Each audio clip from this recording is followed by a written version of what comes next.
This is the Fitzy and Whipper with Kate Ritchie podcast. I want to chat about being in a relationship and, you know, what the pros and cons of that might be. Let's chat about it. Well, we're even on the, on the horizon. We are seeing our very own singles party. Feels good, doesn't it? And what we want to do is bring people together. But I saw this article overnight, and that's what I want to talk about, whether you have found yourself in a relationship, and I guess that's where you think your life is going to be great. But in actual fact, you feel very lonely.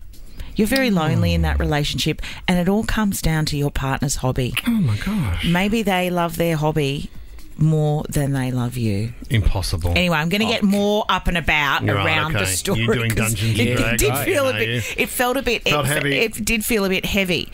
I'm stretching at the moment, getting ready for this story. Go. No, this is fun. This woman has said, I'm in a great relationship in some areas, like as far as intimacy goes. Oh, yeah. Yeah. She's like, Kicking goals? This is He's a like, firecracker, isn't he? wow, wowee, guys. I'm exhausted. It's just Brian Taylor's walked into the room. it's just him and I. As far as that part of the relationship goes, it couldn't be better. Okay, tick. Never has been better. But then he has this hobby, and that when they're not together in that way. She calls herself invisible. How long have you been seeing this guy for? It's not you. Me. Oh, sorry. No, this is not me. Oh, right. Okay. And he's even said, well, I have this hobby and I'm never going to change. And I'm thinking, wow, maybe he's into sports cars or racing or something. But he's mad for metal detecting. Oh, wow. I get it. Which I think, as far as hobbies go, about as sexy as you get. It's pretty lonesome, isn't it?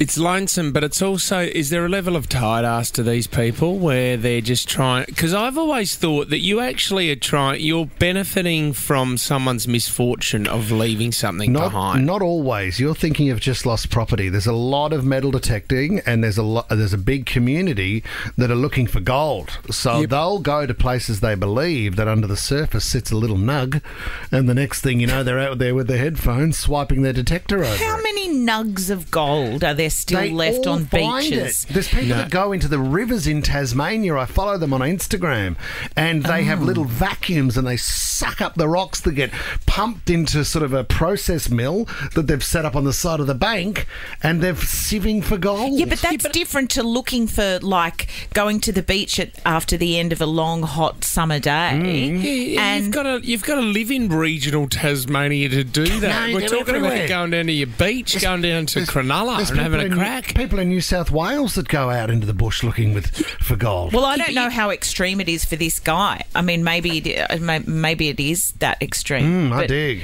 He kind of, they move from the bedroom and then he gets dressed and puts his boots on or whatever he does, and then he's off metal detecting. Oh, God, and she feels really lonely. But I guess this can happen in relationships where either somebody's a collector or something. I don't know.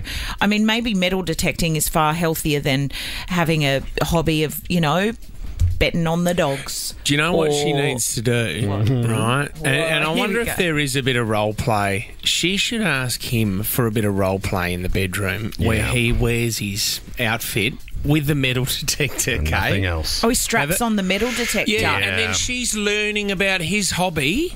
Then they're also, getting frisky with each other. Maybe that he just runs the metal detector over her I think I found something here. Oh. So she needs a piercing.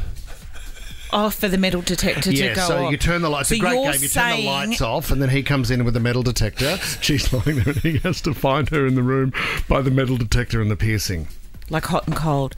So, Fitzy, you're saying that because she feels utterly lonely in the relationship, she should better herself and take more interest in her husband's hobby. Or learn to metal detect.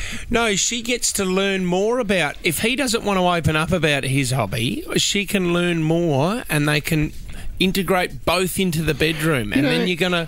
You know what? At the end of the day, you're both hitting jackpot, aren't you? Yeah, you are. And Fitz, the other thing is, most people that metal detect, they will take someone with them.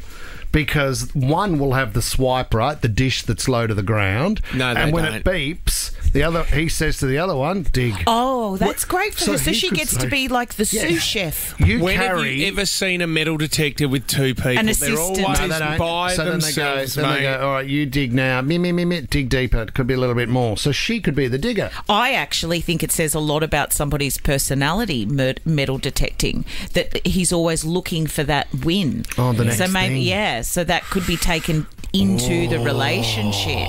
She's just for now. We're down at the Surf Lifesaving Club. We used to scatter bottle caps all into the beach and just watch the old blokes rock up and have a bit of a chuckle up there as we're doing flags. Oh, you find something? Oh, it might be a 50-cent piece. Oh, another bottle cap. Sorry, Dave. It's another Fitzy classic.